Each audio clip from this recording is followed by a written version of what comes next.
코로나에 대한 얘기를 좀 말씀을 좀 드리고자 하는데, 제가 아는 그 사모님께서 코로나 미국에 목회하시는데, 이민 목회하는데 이제 코로나 걸렸다가 그래서 의사 선생님한테 가서 물었더니 약은 뭐 치료제는 특별히 없고 그냥 비타민 C 드시라 그러고 비타민 D 드시라 그러고 또 아연 드시라 그러고, 그래서 그냥 자기 집에서 그냥 자가격리 하면서 이겨냈는데, 근데 지금 음성이라고 연락을 받아서 얼마나 좋은지 모르겠어요. 지금 한 15일 지나고 나서 다 회복됐다고, 이상 없다고 이렇게 얘기하시는데, 우리 성도님들 비타민을 좀 많이 본인 그 건강 상태에 따라서 좀 비타민을 지금 좀 많이 좀 드시면 좋겠습니다. 그냥 아무래도 그 우리의 먹는 그 채소라든지 이런 것들이 또 많은 과일이나 그런 것들이 영양이 좀 그 옛날 같지 않아 가지고 영양이 많이 부족하다고 볼 수가 있어요. 이기찬 장로님 말씀으로는 지금 그 밭에다가 그 비료를 계속 주는데 그 밭에 이제 미네랄이 영양분이 많이 부족해서 채소들이 이렇게 생산이 된다 그래요. 그러니까 아무래도 보충을 많이 해줘야 되겠다, 그런 말씀을 하셔서 상당히 공감이 가는 말씀이에요. 그러니까 여러분들이 영양제를 꼭 좀 드시고 이겨내셔야 될 줄로 믿습니다. 저는 우리 교회 성도님들이 건강하게 이겨내게 될 줄로 믿습니다. 지금 이 코로나가 어디서 어떻게 걸릴지 모르거든요. 그러니까 걸리더라도 다 이겨낼 수 있도록 영양제를 좀 잘 드시고, 그리고 요즘에 햇빛이 참 좋을 때 나가서 좀 걸으시고 좀 비타민 D도 많이 좀 쬐시고 기도하면서 하나님 우리 지켜달라고, 우리 성도님들 지켜달라고 기도하면서 걸으시고, 그렇게 하셔서 건강을 잘 유지하시기를 바랍니다. 면역력을 잘 면역력을 가지시기 바라고, 제가 볼 때는 이 코로나 사태가 1억 명이 걸렸는데 하나님께서 인류에게 행하신 큰 이 징벌이라고 볼 수가 있어요. 그동안 사람들이 너무 죄를 많이 짓고 하나님의 뜻을 어기고, 아까 우리 장로님 기도하셨듯이 악한 법을 만들어 가지고 사람들이 자기 생각에 옳은 대로 그렇게 살게끔 하다가 결국 그것으로 말미암아 질병이 계속 번지고 있다고 하는 사실을 우리가 깨달아야 되는데, 회개해야 되는데 끝까지 회개하지 아니하고 함부로 사람을 막 낙태를 하고 말이죠. 또 함부로 하나님의 뜻을 어기고 그 동성애를 뭐 조장하고 말이에요. 그러니까 그것 때문에 질병이 자꾸 번지게 되는 걸 볼 수가 있어요. 하나님의 심판이라고 볼 수가 있습니다. 그럴 때 잘못된 행동은 우리가 제거하고 하나님의 거룩한 뜻대로 살아야 될 줄로 믿습니다. 지금은 이 생존의 문제라고 볼 수가 있어요. 그러니까 가정별로도 좀 이렇게 잘 기도하면서 생활 습관을 바꾸고 나쁜 음식은 드시지 마시고 하나님의 거룩한 음식으로 기도하시면서 그렇게 드셔서 면역력을 잘 키우시는 그런 주의 종들 되시기를 간절히 축원합니다. 너희는 가지라는 제목으로 말씀을 드리고자 하는데 한 4가지로 나눠서 말씀을 드리고자 합니다. 첫째는요, 예수님은 참 포도나무고 하나님은 농부다 그랬어요. 우리는 가지고, 가지는 어디에 붙어 있어야 하냐면 가지는 반드시 나무에 붙어 있어야 됩니다. 나무에 붙어 있어야 돼요. 그래야 가지가 살 수가 있는 거예요. 우리들은 참 포도나무의 가지라고 여기 예수님께서 말씀해 주고 계시는데, 참 포도나무는 예수님이시고 농부는 하나님이시다, 그렇게 말씀해 주고 있어요. 요한복음 15장 1절 같이 한번 읽어보겠습니다. 시작. 나는 참 포도나무요 내 아버지는 농부라. 하나님 아버지와 예수님과의 관계를 정확히 알려주셨어요.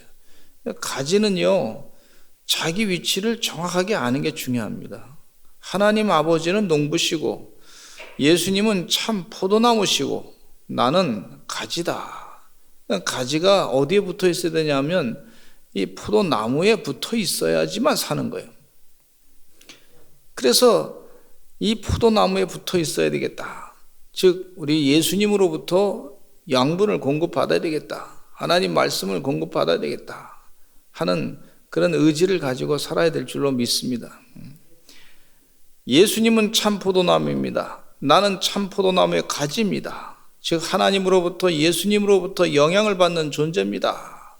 나는 하나님으로부터 영향받고 농부가 농사를 잘 져서 양분을 잘 주어야지만 또 양분이 나무로 공급받아 가지고 또 가지가 잘 힘을 얻어 가지고 열매를 맺게 되는데 하나님께서 주신다 하는 생각을 분명히 가져야 된다는 거예요. 예수님께서 나에게 도움이 되신다 하는 생각을 가져야 된다는 거예요. 그렇게 하지 아니하면 우리는 하나님으로부터 떨어지게 되고 예수님으로부터 멀어지게 되고 마귀의 자녀가 되는 것을 볼 수가 있어요. 잘못된 가지가 되는 걸 볼 수가 있어요. 그래서 저는 교회 목회하면서도 늘 느끼는 것이 하나님이 도와주셔야 목회가 된다 생각을 합니다. 예수님이 역사해야 목회가 된다. 우리 주님께서 우리 사랑하는 성도들 가정마다 축복하셔야 우리 성도들이 축복을 받는다. 하나님의 은혜가 임해야 복 받는다. 이런 생각을 가지고 계속 기도하고 있어요. 내가 무슨 잘나가지고 된 게 아니고 나에다 된 것은 다 하나님의 은혜입니다. 그러면서 목회하는 거예요. 하나님이 길러주신다고 하는 사실을 이스라엘 백성들이 40년 동안 광야에서 지내는 동안에 그 사실을 다 체험했어요. 하나님이 길러주시고 먹여주신다. 하나님께서 구름기둥으로 불기둥으로 다 지켜주시고 또 하나님께서 필요할 때마다 만나도 내려주시고 고기 먹고 싶다 그러니까 메추라기도 보내주시고 또 물이 필요하다 그러니까 무리와 반석에서 물을 주게 하셔서 40년 동안 굶어 죽은 사람이 한 사람도 200만 명을 하나님께서 그렇게 먹여 살리셨어요. 40년 동안이나 농사도 안 졌는데 하나님께서 만나를 하늘에서부터 부어주시고 메추라기를 하늘에서부터 부어주시고 물을 땅에서 또 반석에서 나오게 하시고 다 먹여 살리신 것을 볼 수가 있어요.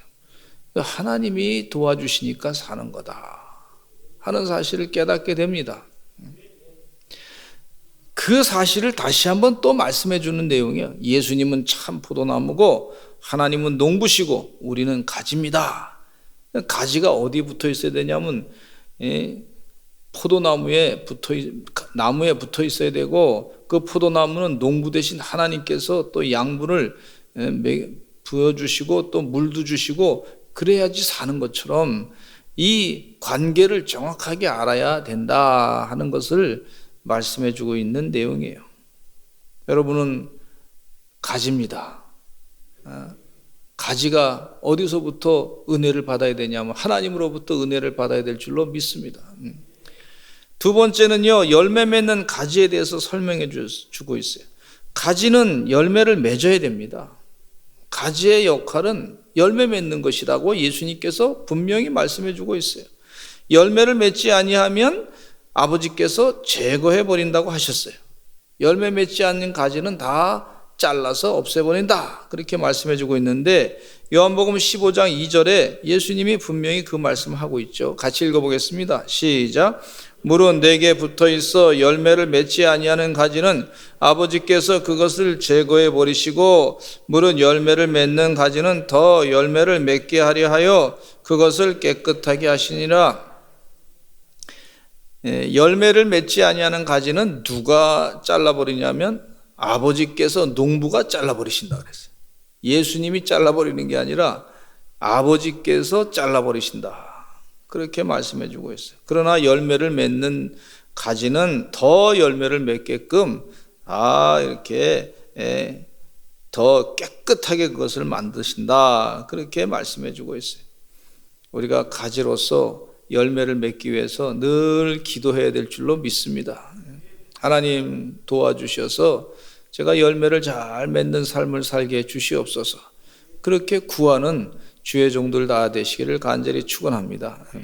그렇게 기도할 때 하나님께서 전도의 문을 열어주시고 내 삶 가운데 열매를 맺게 해주시는 영적인 지혜를 주시는 걸 볼 수가 있는데, 그것도 본인 자신이 하는 게 아니라 하나님의 은혜로 하게 되는 줄로 믿습니다. 요한복음 15장 6절 말씀에 같이 읽어보겠습니다. 열매 맺지 않는 가지는 제거하신다고 분명히 말씀해 주고 있는데, 시작. 사람이 내 안에 거하지 아니하면 가지처럼 밖에 버려져 마르나니 사람들이 그것을 모아다가 불에 던져 사르느니라. 사람들이 모아다가 불에 던져 사른다, 그렇게 말씀해 주고 있어요. 이 불에 던져 사른다는 얘기는 다른 성경 말씀 가운데 보면은요, 이것은 더 이상의 가치가 없기 때문에 버린다, 값어치가 없다, 그런 얘기예요.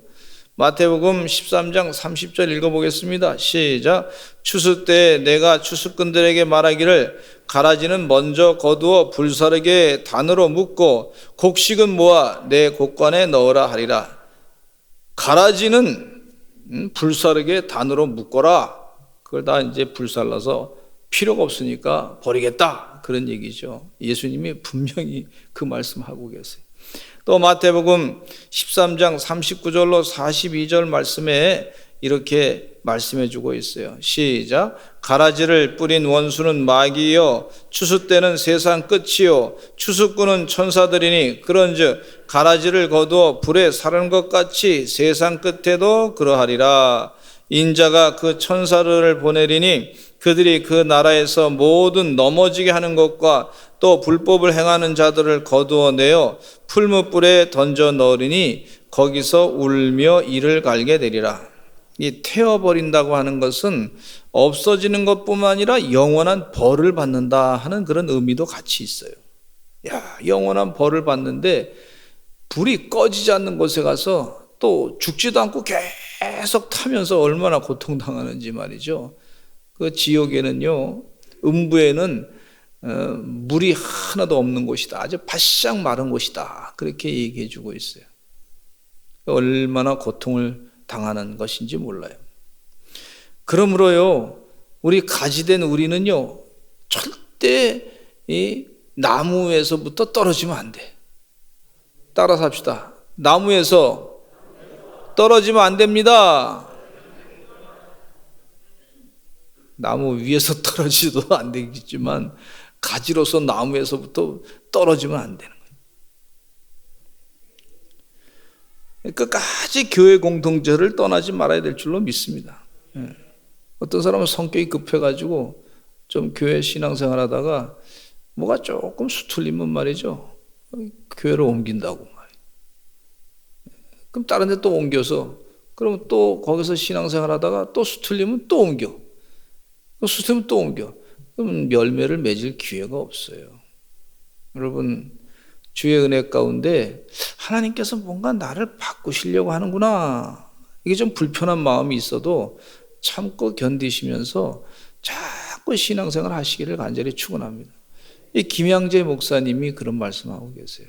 김양재 목사님이 교회는 떠나는 데가 아닙니다. 교회는 계속 와야 됩니다. 그래야 삶이 바뀝니다. 그래야 깨달음이 있습니다. 그렇게 말씀하고 계세요. 제가 이 김양재 목사님 이 세미나가 있어서, 목회자 세미나가 있어서 갔는데, 그 세미나 한 가정 가운데 속회에 참석을 하게 됐어요. 하나의 그 목장, 이 속회 쪽 참석을 하게 됐는데, 속회 예배를 드리는데 목사님들이 저하고 한 3분 정도 같이 이렇게 같이 그 속회를 이제 견학을 간 거죠. 갔는데 속회 모임하는데 이제 식사하면서 이제 우리 예배 드립시다 하면서 또 이렇게 성경 말씀을 나누고 그러는데, 그 자리에서 말이죠, 부부가 막 싸움을 하는 거예요.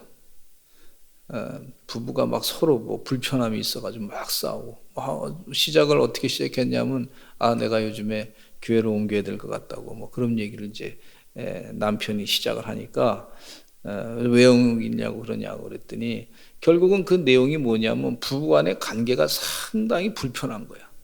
그러니까 그것이 이제 표출돼 가지고 속회까지 이제 얘기되면서 교회 문제까지 되면서 내가 교회를 옮겨. 왜 교회를 옮기냐고 뭐 그러면 안 된다고 옆에서 또 막 권면하지 않습니까?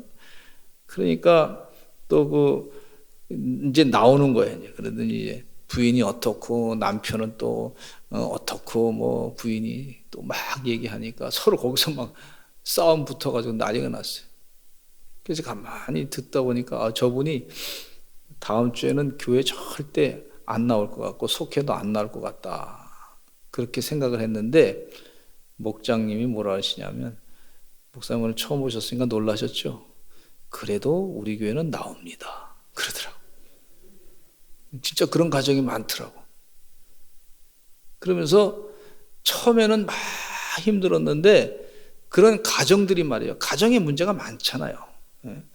그러니까 문제가 많은데 그 가정 문제를 해결하려고 왔는데 속에 있는 얘기를 다 하니까 거기서 막 부딪힘이 나고 막 그냥 또 싸움도 나고, 그러면서 온 목장들이 서로 위해서 기도도 하고 그렇게 하다가 결국은 그 문제가, 자신들의 문제가 이 성경 말씀으로 해석이 되니까 내 성격이 어디에 문제가 있었는지 발견되고 뭐가 잘못됐는지 발견하고 내가 그동안 교만했던 거 다 깨닫게 되고, 성경 말씀 가운데 주시는 메시지, 그 큐티의 책 가운데 보면 그 간증들이 다 있잖아요. 그 간증들 읽어보면 교회 공동체를 왜 떠나지 말아야 되는지에 대한 그 이유를 얘기해주고, 처음에는 뭐 처음 왔다고 예배 한번 드렸다고 내 삶의 문제가 다 알아지는 거 아니잖아요. 성경 말씀으로 다 해석되는 게 아니잖아요. 기분 나쁜 감정으로 잔뜩 왔는데 그때 또 그 기분 나쁜 감정을 또 부추기는 또 설교를 할 수 있단 말이에요, 목사님이. 그 사람의 영혼을 위해서 하나님이 막 찔러주는 그런 메시지가 있을 수 있단 말이에요. 그래서 김영재 목사님이 절대 교회를 떠나지 마세요. 교회 공동체를 떠나면 포도나무에서 가지가 떠나는 것 같습니다. 이제 영원히 구원받을 길이 없습니다. 잘못하면 하나님의 심판밖에 남지 않으니까 절대 떠나지 마세요. 그렇게 자꾸 강조하고 계신 것을 볼 수가 있어요. 여러분, 주의 은혜 가운데 교회를 자꾸 더 하나님 말씀을 더 내가 힘들으면 더 하나님 말씀을 더 묵상하시고 하나님 말씀으로 해석하려고 하시기를 간절히 축원합니다. 어떤 사람은 자기 감정으로 다른 사람들의 움직임을, 자꾸 자기 감정으로 다른 사람의 움직임을 보면서 그것을 가지고 해석을 하려고 그래요. 그러지 마시고 하나님 말씀으로 해석해야 될 줄로 믿습니다. 내 영이 잘 되는 거는요, 하나님의 성경 말씀으로, 주님 말씀으로 해결을 해야지. 그것이 진정한 영적인 해석인 줄로 믿습니다. 다른 사람들의 말이라든지 다른 사람들의 움직임이라든지 다른 사람의 감정이라든지 이것은 전문가가 아닐 수가 있어요. 근데 전문가는 누구냐? 내 삶의 문제 해결자는 바로 하나님이시고 바로 예수님이시고 하나님 말씀이에요. 그러니까 전문적인 그런 말씀으로부터 내 문제 해결함을 받으시는, 성경 말씀으로 해석하시는 주의 귀한 종들이 되셔야 될 줄로 믿습니다. 떠나지 마시고. 그런데 교회에 이 엘리 제사장의 아들들이 있었는데 성전에 늘 있었던 사람이에요. 그런데 엘리 제사장의 아들들은 홈리와 비느하스는요, 하나님 말씀으로 살려고 했던 사람들이 아니에요. 그냥 아버지 엘리 제사장의 일을 도와가면서 일은 열심히 했지만은 사실은 하나님 말씀으로 자기를 내면을 성찰하지 않았어요. 큐티를 제대로 안 했죠. 그러니까 막 자기 마음대로 어떻게든지 재산을 좀 불려보겠다 생각하고 여인들을 막 손을 대고 말이죠. 또 재물을 가지고 왔는데 그 재물을 또 자기 욕심대로 또 이렇게 뺏어 가지고 자기가 챙기고 말이죠. 그래서 하나님보다는 세상에 물질에 관심이 많았고 쾌락에 관심이 많다 보니까 교회는 욕심을 가지고 자기의 재물을 채우는 걸로 살았던 그런 사람이 돼서 결국 하나님의 심판을 받게 된 걸 볼 수가 있어요. 그 사람은 하나님을 떠난 가지와 열매 맺지 못하는 가지 같은 존재가 되고 만 것을 볼 수가 있어요. 또 유대인들과 바리새인들은 율법을 잘 아는 사람에도 불구하고 예수님께서 메시아이셨는데 그 예수님을 제대로 믿지 못해서 자기 세상적인 욕심에 더 치우쳤기 때문에 그렇습니다. 그래서 마태복음 21장 19절 말씀에 이런 말씀하고 있어요. 예수님께서 한번 읽어보겠습니다. 시작. 길가에서 한 무화과 나무를 보시고 그리로 가사 잎사귀밖에 아무것도 찾지 못하시고 나무에게 이르시되 이제부터 영원토록 내가 열매를 맺지 못하리라 하시니 무화과 나무가 곧 마른지라. 나무가 열매를 맺어야 되는데 맺지 못하니까 예수님께서 저주하시기를 너는 이제 영원히 열매 맺지 못할 것이다. 그래서 무화과 나무가 죽어버렸어요. 하나님의 심판이 임하는 것을 볼 수가 있습니다. 근데 열매를 맺는 가지는요, 세 번째, 가지는 열매를 맺어야 될 줄로 믿습니다. 열매 맺는 가지는 더 열매를 맺게 하기 위해서 노력하게 되는데 그것을 깨끗하게 비우라 그렇게 말씀해 주고 있어요. 가지는 자기 자신을 내려놓을 줄 알아야 되고 내 혼자 힘으로는 열매를 맺을 수 없음을 인정하고 자신의 교만을 내려놔야 될 줄로 믿습니다. 자신에게 열매가 있어서 사람들에게 좋은 맛을 준다고 할 때 자신에게 양분을 보내준 포도나무와 농부의 수고를 잊어서는 안 될 줄로 믿습니다. 사도 바울은 이렇게 늘 고백하고 있잖아요. 나의 나된 것은 다 하나님의 은혜입니다. 양분을 공급받기 위해서 비워야 되는데 다른 이물질이 들어가서는 안 될 줄로 믿습니다. 요한복음 15장 3절과 4절 읽겠습니다. 시작. 너희는 내가 일러준 말로 이미 깨끗해졌으니 내 안에 거하라. 내 안에 거하라 그랬어요. 그 요셉은요, 성전에서 계속 지낼 수 없었던 사람이에요. 아버지와 함께 예배를 드릴 수 없던 사람이었어요. 야곱과 함께 보디발 장군의 집에 애굽으로 팔려가게 됐어요. 그런데도 열매를 맺을 수 있었던 것은 늘 하나님 말씀을 묵상했어요. 하나님 안에 늘 거했던 사람이에요. 하나님이 함께 하신다. 그런 믿음을 가지고 살았더니 하나님께서 그가 하는 일을 다 형통하게 하셨고 보디발 장군이 알 정도로 하나님이 저에게 형통하게 하셨구나, 축복하셨구나 하는 것을 보디발 장군이 인정까지 했던 걸 볼 수가 있어요. 그러니까 하나님을 늘 묵상하니까 그가 여호와 하나님의 자녀로서 정말 가지로서 주님과 함께 늘 붙어 있었던 그런 생활을 했단 말이죠. 또 다니엘 선지자도 마찬가지로 늘 하나님을 묵상하고 기도하니까 그 마음 가운데 다 하나님이 계시니까 늘 기도하는 그런 사람이 되니까 열매를 맺게 되는 것을 볼 수가 있어요. 우리가 성전에서 늘 같이 이렇게 있을 수 없지만 그러나 가는 곳곳마다 하나님을 항상 묵상하면서 하나님 오늘 도와주실 줄로 믿습니다. 주님 역사하실 줄로 믿습니다. 사도 바울도 마찬가지죠. 선교 활동하면서 늘 바쁘게 지났어요. 그러나 늘 하나님 묵상했어요. 그러니까 하나님이 그와 함께 하시고 늘 열매 맺는 가지로서의 사명을 잘 감당했던 것을 볼 수가 있습니다. 그래서 사도 바울은 뭐라 그러냐면 내가 약할 때 강함이다 그렇게 고백하고 있어요. 자기 자신이 부족합니다. 늘 부족한 걸 인정하고 자기 자신을 비웠어요. 가말리엘 문화에서 공부 잘했던 거 교만할까 봐 하나님께서 나에게 그걸 찌르는 가시를 줘가지고 병을 줘서 나를 아주 그냥 자고하지 않게 그렇게 하셨다 하면서 자기를 교만하지 않게 하려고 얼마나 은혜 주신 하나님에 대해서 감사한지 몰라요. 그러면서 자기를 비우니까 정말 많은 열매를 맺게 된 것을 볼 수가 있어요.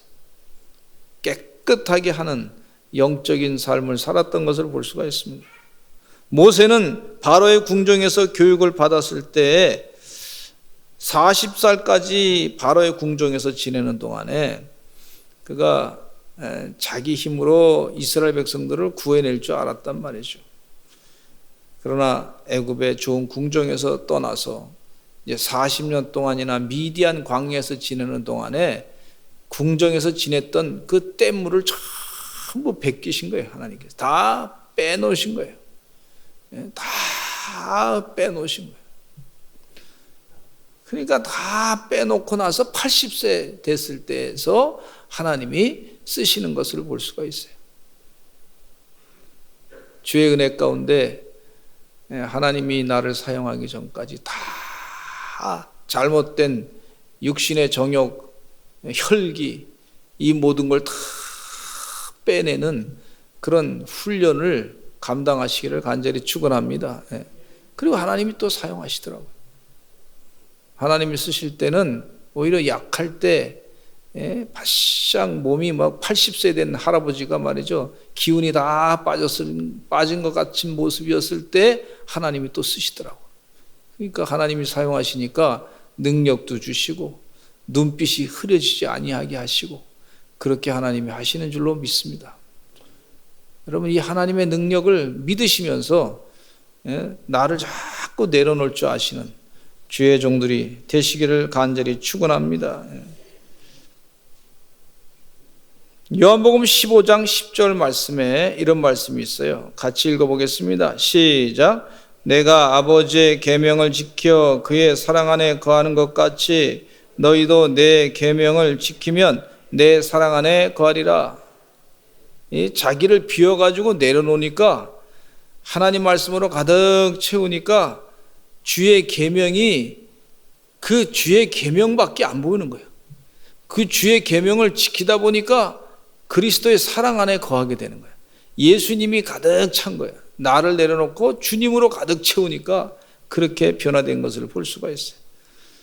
그러면서 요한복음 15장 12절 말씀에 이런 말씀이 있어요. 시작. 내 계명은 곧 내가 너희를 사랑한 것 같이 너희도 서로 사랑하라 하는 이것이니라. 내 계명은 내가 너희를 사랑한 것 같이 너희도 서로 사랑하라. 그렇게 말씀해 주고 있어요. 그러시면서 예수님 하신 말씀이 아주 중요한 말씀을 요한복음 15장 13절에서 말씀해 주고 계시는데, 시작. 사람이 친구를 위하여 자기 목숨을 버리면 이보다 더 큰 사랑이 없나니. 예수님 자신을 다 비우신 거예요. 기도하실 때 나의 원대로 마시옵고 아버지의 원대로 하옵소서, 그렇게 기도하시잖아요. 즉 자기 자신의 뜻을 내려놓고 내 원을 내려놓고 고난당하는 것을 피하고 싶으신데, 그런데 그걸 내려놓고 아버지의 원대로 하옵소서, 아버지의 원을 택하신 거예요. 그래서 십자가에 못 박혀 돌아가신 거예요. 여러분, 깨끗하게 된다고 하는 표현 가운데 자기를 비우는, 우리가 디톡스라고 하는 거 있잖아요. 뭐 그냥 다 나쁜 거 다 제거하고 몸 안에 독소를 다 제거하듯이 우리 죄악의 독소를 다 제거하고 하나님의 뜻으로 가득 채워서 성령 충만함으로 주의 일을 감당하시는 하나님의 종들이 되시기를 간절히 축원합니다. 그래서 예수님께서 그것을 실천하셨어요. 사람이 친구를 위해서 자기 목숨을 버리면 이보다 더 큰 사랑이 없다. 그렇게 친구를 위해서 자기 목숨을 버리는 그런 십자가에 못 박혀 돌아가시는 그 일로 말미암아 인류가 다 죄사함 받고 구원받게 되는 역사가 있게 된 걸 볼 수가 있어요. 우리 대한민국의 감리교회 선교사님으로 오신 아펜셀라 목사님은요, 열심을 다해서 복음을 전했어요. 조선 땅에 와가지고. 그리고 이제 목포에 성경 번역 회의를 하기 위해서, 성경 번역하는데 회의를 하기 위해서 배제학당의 교장 선생님으로 수고하시는 동안에 그곳으로 이제 배 타고 가시다가 우리 조선에 16살 된 이 중학생을 살리려고, 소녀를 살리기 위해서 그 배 안으로, 본인이 수영 선수였었거든요. 그래서 수영에서 혼자 살라 그러면 나올 수 있었는데 그 아이를 자기가 맡았기 때문에, 그 아이를 자기 거기까지 같이 데려다 주기로 했기 때문에 보호하는 마음에서 갔는데 그 아이가 안 나오니까 그냥 그 뱃속으로 또 들어가셔서 그래서 아이를 찾다가 돌아가셨어요. 근데 그때 당시에 배제학당의 한문 선생이었던 분이 계신데 최병헌이라고 하는 분이 계세요. 한문 선생은 나는 절대 유교를 믿는 사람이지 내가 기독교를 믿는 사람이 아닙니다. 그랬는데 이 아펜셀라 목사님께서 그 순직하신 것을 보면서 아니 어떻게 유교적인 전통으로는 절대로 소녀 16살 된 소녀를 구한다? 그 생명 가치로 볼 때는 유교적인 전통에서는 별로 그렇게 가치가 없는 존재란 말이죠. 그런데 그 안에 어떤 사랑이 있길래 그 마음 가운데 어떤 사랑이 있길래 그렇게 순직할 수 있는가? 그렇게 생각하다가 그 아펜셀레 목사님의 마음, 예수님의 마음이 뭔지 배우기 위해서 목사의 길로 기독교로 전향을 하게 되고 목회자의 길로 가서 하나님 말씀 전하는 사람이 됐어요. 엄청난 회개가 일어났던 걸 볼 수가 있어요.